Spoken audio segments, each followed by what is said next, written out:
हम किसी भी धर्म, किसी भी जाति या किसी भी राजनीतिक दल से जुड़े हैं, किसी भी नेता को फॉलो करते हैं, इससे ज्यादा महत्वपूर्ण बात यह है कि हम सब हिंदुस्तानी हैं। We are all Indians.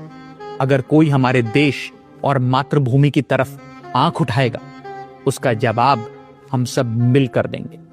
हमारी आर्मी, नेवी और एयरफोर्स पाकिस्तान को फिर से याद दिला रहे हैं कि ऐसे ही 1971 में उसको धूल चटाई थी। ऐसे ही पाकिस्तान के 90,000 से अधिक सैनिकों को घुटनों पर लाकर भारत ने नया बांग्लादेश बनाया था। ऐसे ही 1984 में सियाचिन में जब भारत के सैनिकों ने पाकिस्तान के कायरों को दौड़ाया था।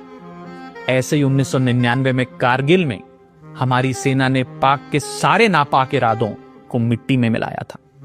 मगर पाकिस्तान की मेमोरी लगता है कमजोर है, इसलिए समय समय पर याद दिलाना पड़ता।